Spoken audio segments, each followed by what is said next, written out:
दोस्ती की आड़ में छुरेबाजी स्वीकार्य नहीं और कतई स्वीकार्य नहीं होगा।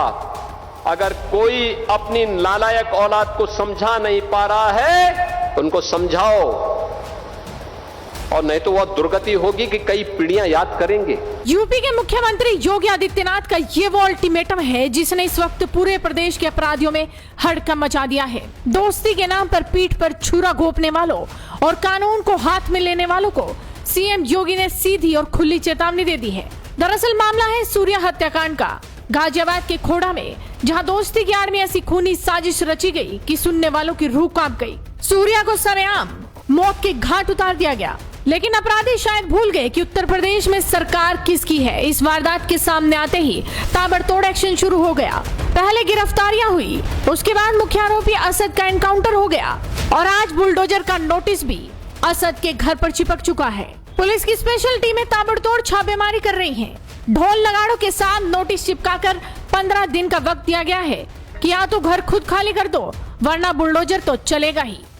श्री नवाब निवासी ग्राम खोड़ा, परगना तहसील, जिला गाजियाबाद, नायब तहसीलदार गाजियाबाद एवं अधिशासी अधिकारी नगर पालिका परिषद खोड़ा मकनपुर गाजियाबाद के द्वारा अपनी आख्या में अवगत कराया गया है कि आपके द्वारा ग्राम खोड़ा, परगना लोनी तहसील में जिला गाजियाबाद के खसरा संख्या 70 जो राजस्व अभिलेखों में शासकीय भूमि बंजर श्रेणी में 5-3 की भूमि है पर अवैध कब्जा किया गया है। अतएव आपको उपरोक्त अनुसार ग्राम खोड़ा, परगना तहसील लोनी, जिला गाजियाबाद के खसरा संख्या 70 शासकीय भूमि पर किए गए अवैध कब्जे को दृष्टिगत उत्तर प्रदेश राजस्व संहिता 2006 की धारा 136 के अंतर्गत नोटिस निर्गत करते हुए निर्देश किया जाता है कि नोटिस के प्राप्ति के 15 दिवस के भीतर उक्त अवैध भवन कब्जे को हटाने अनिश्चितता की स्थिति में वैधानिक कार्रवाई करते हुए स्वयं हटा दिया जाएगा। इसके लिए आप स्वयं जिम्मेदार होंगे। और आज सीएम योगी ने भरे मन से साफ साफ समझा भी दिया कि चाहे कोई कितना भी रसूखदार क्यों ना हो, अगर उसने किसी बेगुनाह पर हाथ उठाया है या दोस्ती की आड़ में खूनी खेल खेला है तो उसका हश्र बहुत बुरा होने वाला है। आपने देखा होगा बकरीद के अवसर पर किस किस प्रकार की हरकतें हो रही थी। वो तो गनीमत है कि सरकार ने पहले से ही कदम उठाए हुए हैं,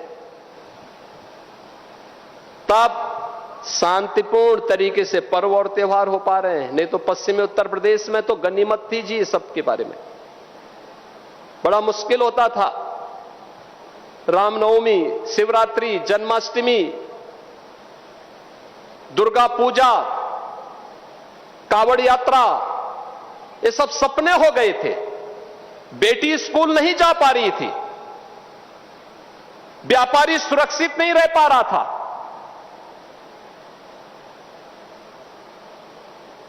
और दोस्ती, कैसी दोस्ती आपने भी गाजियाबाद में देखा होगा।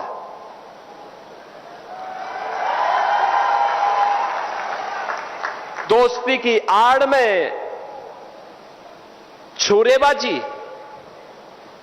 स्वीकार्य नहीं और कतई स्वीकार्य नहीं होगा।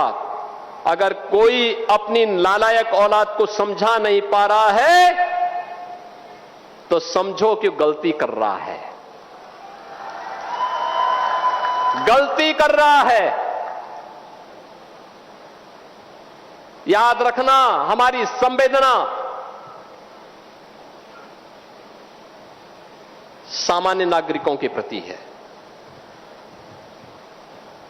प्रधानमंत्री मोदी जी के नेतृत्व में पिछले 12 वर्ष में बिना भेदभाव के शासन की योजना का लाभ हर तबके को प्राप्त हुआ है। न जाति देखी गई, न क्षेत्र देखा गया, न भाषा देखी गई, न मत देखा गया, न मजहब देखा गया।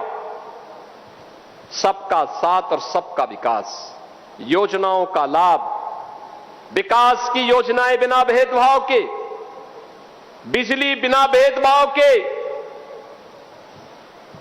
कर्ज बिना भेदभाव के, बिना भेदभाव के शासन की योजना का लाभ। लेकिन देश भी तो अपेक्षा करता है कि संवेदना दिखाई दे, लेकिन वो संवेदना गायब वहां पे। और बहनों और भाइयों, इसीलिए मैं भी आपसे कहने के लिए आया हूं, यही कहने के लिए मैं भी आया हूं आज। हम सबको इस बात को ध्यान में रखना होगा, हम सबको इस बात को ध्यान में रखना होगा कि अहिंसा और करुणा ये मानवता के भूषण है, किंतु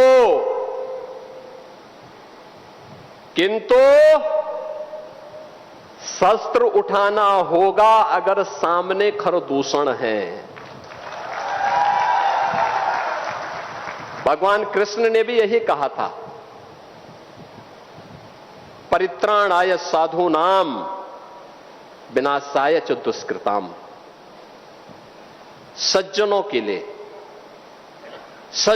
के लिए ही हम सज्जन बने, दुर्जनों के लिए नहीं। भगवान राम ने भी वही किया था, निस्सरहीन करो वहीं भुज उठाए प्रणकीन। एक ही लक्ष्य था, इस धरती को राक्षस विहीन कर देंगे, क्योंकि ये ऋषि मुनियों को, सामान्य नागरिकों को, गरीबों को, बहन और बेटियों की इज्जत के साथ खिलवाड़ कर रहे हैं। इनसे लड़ना होगा, इनसे निपटना होगा। देश के खिलाफ द्रोह करने वाले लोगों के प्रति उतनी कठोरता के साथ, उतनी निर्ममता के साथ लड़ने के लिए तैयार होना होगा। और आज का इस समारोह जो यहां पर हो रहा है, बहनों और भाइयों, उसी का हिस्सा है। इन लोगों का मुंह तब बंद था जब पाकिस्तान और बांग्लादेश में हिंदुओं पर, सिखों पर, जैनियों पर, बौद्धों पर अत्याचार हो रहे थे, तब ये कुछ नहीं बोल रहे थे, कुछ नहीं बोल रहे थे, इनका मुंह बंद था। लेकिन जब इन पीड़ित लोगों के बारे में मोदी जी ने कानून बनाया, तो इन्होंने उस कानून का विरोध किया। उस कानून में कहीं नहीं लिखा था कि किसी मुसलमान की संपत्ति को हम कब्जा करेंगे, लेकिन मुसलमान विरोध कर रहा है।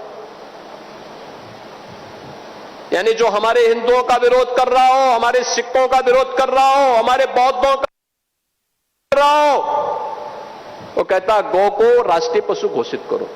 अबे गाय पशु नहीं, गौ हमारी माता है, और गौ के साथ तो हमारा जन्म जन्मांतर का नाता है। तुम क्या समझ पाओगे इसके बारे में? गौ माता के महत्व को तुम क्या समझ पाओगे? आजकल ज्ञापन देने जा रहे हैं, ज्ञापन देने। हमने कहा ज्ञापन मत दो भाई, अपने उन सौदों को समझाओ जो सोशल मीडिया प्लेटफॉर्म पर बकरीद के दिन गौ माता का चित्र लगा रहे थे, उनको समझाओ, और नहीं तो वह दुर्गति होगी कि कई पीढ़ियां याद करेंगे। शादी का किचन महके जहां, गोल्डी किचन किंग मसाले हो वहां। गोल्डी लाए है फ्रेश लॉक टेक्नोलॉजी, जो रखे मसालों को हर समय फ्रेश।